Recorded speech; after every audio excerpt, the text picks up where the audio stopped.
এলাকায় আব্বার একটু মানিজ্য ছিল দেখে তোমাকে অনেক সম্মান করে। তোমার পাশে কেউ না থাকলে আমি সারা জীবন থাকবো। তুমি থাকতে পারবো আমাকে ছাড়া? কেন পারবো না? আপনার লাং ক্যান্সার।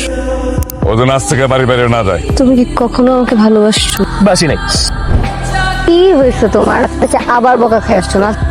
চেহারা দেখে বুঝে যাচ্ছে। কেন দেখো মন মেজাজ ভালো না, সাথে আমার এখন কথা বলতে ইচ্ছা হচ্ছে না। যাও তুমি তোমার কাজে যাও। আমি তো আমার কাজই করতেছি, আমার কাজই তো তোমার মন ভালো তো।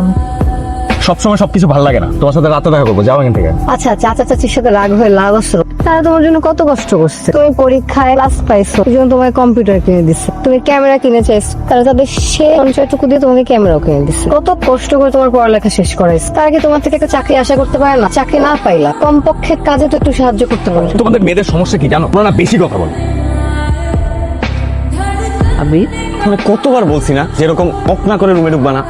খাইতে থাক, সাইপাস খাইয়া ক্যান্সার বানায় ফেল। বাবা, তোর বাবা মানুষটা তো এমনই, তোর সাথে একটু রাগারাগি করে, তোরে কিন্তু খুব ভালোবাসে। এই যে তুই খাস নাই, না খায় বসে আছে, খাইতে আয়। আর কিছু বলবা? ঘাটতারামিটা বন্ধ কর, খাইতে ডাকতেছি, খাইতে আয়। তোমাদের কথাই তো হজম হয় না এখন। তো ভাত কেমনে হজম হোক? তোমরা খায় না হজম। ঠিক আছে, আমি তো ভাত বাইরে রাখবো, খায়ালো। খিদার সাথে কিন্তু রাগ মাগ যায় না, বুঝছস? কইছি।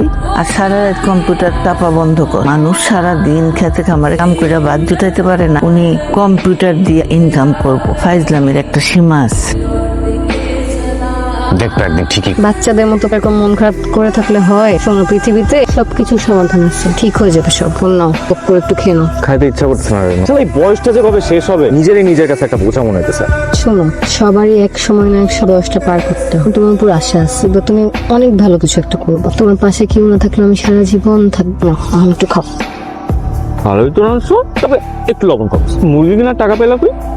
পাত্র দেখতে আসছিল, সালামি দিছে, ওই টাকা দিয়ে মুরগি কিনছি। তো বিয়েটা কবে ঠিক হলো? পাত্র বাপ এসে বলতেছে যে এই মেয়ে তো বাপ মা ছাড়া বড় হইস, আদব কায়দা জানবে, ক্যান্সার করবে। তাই তুমি তো আমাকে বিয়ে করবা তো কি? আচ্ছা শোনো, তুমি ভাইয়ার সাথে যে বিয়ের ব্যাপারে আলাপ করে ফেলো, আমার এইভাবে ভালো লাগে। আচ্ছা, কোনো ভাই তার ছোট বোনকে একটা বেকার ছেলের কাছে বিয়ে দিবে? তুমি শুধু তোমার ভাইয়ের সাথে কথা বলে অপমানিত হওয়ার কোনো মানে নেই। সারাক্ষণ করে ফাইজলাম, একটু সিরিয়াস হবা কখনো?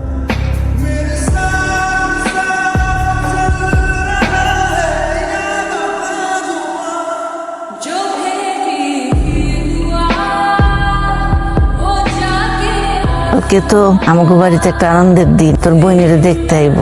দেখতে হবে মানে? ছেলে দেখবো, তোর বাবা একটুকের সাথে কথা কইছে। আরে ও এখন কলেজ শেষ করে না, ও বিয়ের বয়স হয়েছে। চুপ কর তুই, উজবুকের মতো কথা বলিস না। ওর বিয়ের বয়স ওই থেকে হয় নাই তো আমি বুঝি। নাবালক না, লোকের সাথে আমার কথাবার্তা প্রায় ফাইনাল হয়েছে। কাল করে দেখতে আসবে। পাত্রের পক্ষ যদি পছন্দ হয় তাহলে আমি এই মাসে আর বিয়ে ঠিক করবো। হ্যাঁ, আরেকটা কথা, ছেলে খুব ভালো, সৌদিতে ব্যবসা করে। বয়স একটু বেশি, 38-40 হবে, কিন্তু আমার মেয়ে অনেক সুখে থাকবে। টাকা থাকলেই ভালো থাকা যায় না? এখন পড়াশোনা করার বয়স, আর বিয়া যে দিবা টাকা আসবে কোথা থেকে? আমার মনে হয় কি জানি, তোর পড়াশোনা করাই আমি ভুল করছি। আর টাকা কোত্থেকে আসবে এটা তোর ভাবতে হবে না, তুই তো আর দিবি না। বিয়ে করতে গেলে ভাবতেছি আমাকে ওই ধানি জমিটা বেঁচে দেবো। ধানি জমি বেচে দিবা মানে? ধানি জমি বেচে দিলে খাইবাটা কি? হ্যাঁ, আচ্ছা খাওয়ানোর কথা বাদ দাও। এই যুগে আইসা কেউ বাল্য বিবাহ দেয়? ও যে বাড়লো, তোর হিসাব করতে কইছে কে? ও তো এখন সাবালক হয়েছে। আমার মাথায় কি দোষ আছে? আগে আগে বিয়ে দিয়ে দিই, আর যেখানে বিয়ে দিব ও সুখে থাকবে। আমার মেয়ে যদি সুখে থাকে, বোন যদি সুখে থাকে, তো সেটা আগে ভাবা উচিত। তোর পক্ষ যদি রাজি হয় তাহলে এই মাসে আমার মেয়েকে বিয়ে দেবো, ফাইনাল।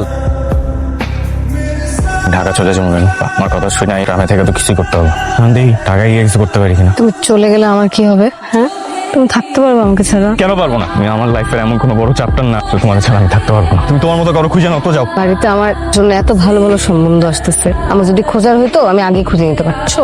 আমি অন্য কোনো পুরুষের গন্ধ নিতে পারবো না। বুঝো না কেন? গ্যারান্টি বুঝো না কেন? তোমার সাথে আমার যায় না। আমার পথ দেখো, আমি আমার পথ। আজকে থেকে তোমার সাথে আমার কোনো রকম কোনো সম্পর্ক নেই। কি কি হয়েছে তোমার? তা দেখো না কেন তুমি? কিছু হয় নাই, ওই রাত ঠিকঠাক খাওয়া দাওয়া করি নাই, আর সিগারেট টিকেট বেশি খাই। ডাক্তার দেখো করতে গেলে টাকা পয়সা আছে আমার কাছে। ওইটা দিন একটু খাওয়া দাওয়া করি নাই, রাত চাকছি, সিগারেটটা বেশি খেয়েছি। আমার সঞ্চয় বলতে আসছো তুমি, আর এই দুইটা কানের দুল, এগুলো ধরো, এগুলো বেচবা, বেচে এই টাকা দিয়ে ডাক্তার দেখাবা। মিতুর যে তো দেখতে আসছিস, ওদের জন্য বাজার করবা। ধরো। পাগল হয়ে গেছো? মানে যাইতে বলছি না, যাবা না তাই না? ঠিক আছে থাকো, আমি যাইতেছি। হ্যালো, শোনো আমার কথা না, আমার শেষ কথা তোমার রাখতে হবে। আমার করো শেষবারের মতো, কোনো কথা শুনবো না। আসো। তুমি টাকা পেলে বলো তো? এই টুটি করো নাই তো? তোমার কি মাথা ঠিক আছে? হ্যাঁ, ডাক্তার দেখা সব বলছি। সমস্যা আপনার কতদিন যাবো? সেই 6-7 মাস আগে থেকে শুরু হয়েছে। এখন মনে হতেছিল যে বেশি সিগারেট খাইতে হয়তো এরকম হচ্ছে, কিন্তু মাঝখানে সিগারেট খাওয়াও কমাইছিল, তাতে কোনো উন্নতি হয় নাই। আগে কখনো ডাক্তার দেখাননি? না। আমি কিছু টেস্ট লিখে দিচ্ছি, টেস্টগুলো করিয়ে নিয়ে তারপর আসুন। শুনো, ডাক্তার টেস্ট দিচ্ছে কতগুলো। টেস্ট দিছে? আচ্ছা ভাইয়া ফোন দিছিল, সব যাইতে হবে। তুমি তুমি এই টাকা রাখো, তুমি টেস্ট গুলা করাই ডাক্তার দেখাতে পারো, আমাকে ফোন দিও, ঠিক আছে? সত্যি কথা বলো, তুমি এত টাকা কই পাইছো? তুমি মায়ের কানের দুল বেঁচেছো, তোমাকে আমি না করছি না এটা? দেখো, আমি যাকে ভালোবাসি তার থেকে বড় আমার কাছে কানের দুল না। ডাক্তারটা ঠিক মতো দেখাও, তার যা যা জিজ্ঞেস করবে সব খুলে বলবা, ঠিক আছে? হ্যাঁ, দেরি হচ্ছে, আমি যাই। হ্যাঁ, আমাকে ফোন দিও। হ্যাঁ, আপনার সিটি স্ক্যানের রিপোর্টটা খুব একটা ভালো না, আরো কিছু টেস্ট করানো দরকার, হলে কনফার্ম হয়ে যেত। আপনি শিক্ষিত মানুষ, আশা করি ব্যাপারটা বুঝতে পারবেন। আপনার আঙ্কেল স্টেজ বলবো আসলে এটা ভয়ের কিছু নেই। এ ধরনের এখন তো অনেক সুচিকিৎসা আছে, ভালো চিকিৎসা হলে ভালো হয়ে যায় খুব দ্রুত। আপনার উন্নত চিকিৎসার ব্যবস্থা, আমি কিছু ওষুধ লিখে দিচ্ছি, এগুলো খাবেন। আর সিগারেট খাবার বদ অভ্যাসটা বাদ দিতে হবে, টেস্টে থাকবেন, ঠিক আছে? দাঁড়া, সারাদিন করেছিলি কি হলো?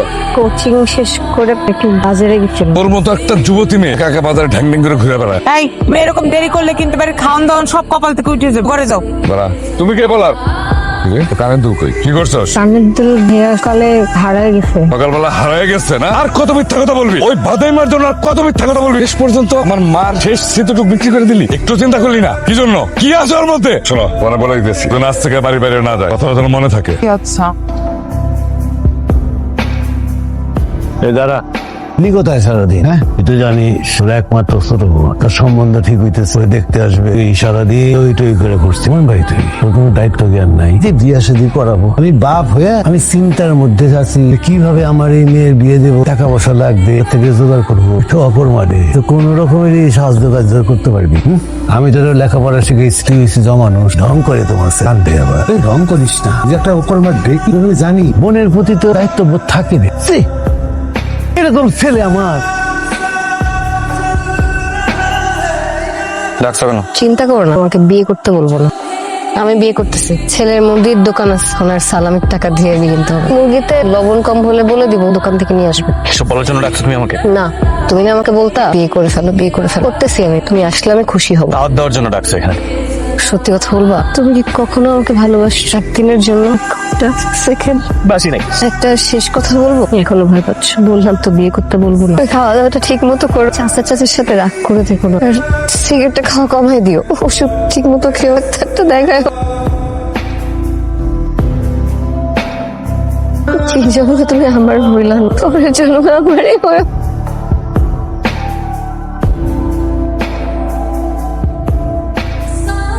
মা, মা, মা, বাবা, বাবা, একটু খোলো না, একটা জিনিস দেখাবো।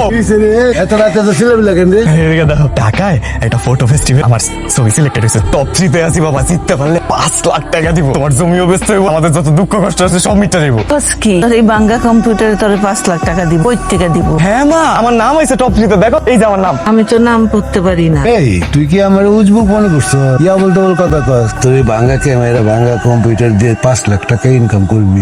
হ্যাঁ বাবা, এর থেকে আরো বড় বড় পুরস্কার আছে। এটা তো ছোট ফেস্টিভ্যাল, আর অনেক বড় বড় ফেস্টিভ্যাল আছে। অনেক রাইট হয়েছে, যা হইতে যা, কালকের থেকে তুই রুমে থাকবি, একদম বাড়াবি না। মিতু ফোন দিয়ে বলল ছবি নাকি ফেস্টিভ্যালে নমিনেশন পাইছে, ঢাকা যাওয়ার জন্য টাকা লাগবে।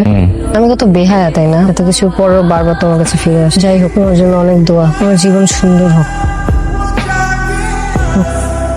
কম্পিটিশন আমি জিত, ওই টাকা দিয়ে তুমিও ফেরত নাও, চিকিৎসাও করো, মুখে বিয়াও করো। চলো, ইসলাম আলাইকুম। কি বললো তাহলে সাহেব? না তেমন কিছু না, এই বিয়ের সাথে আয়োজন টায়োজন কি অবস্থা? যে বলে গেল রাতে চুরির কথা, 9 লাখ টাকায় 10 ভরি সোনা নাকি চুরি হয়ে গেছে। যে সিসিটিভি ক্যামেরায় নাকি ওই দোকানের আশেপাশে একটা ব্যাগ নিয়ে রাতের বেলা আবিদ ঘোরাঘুরি করছে।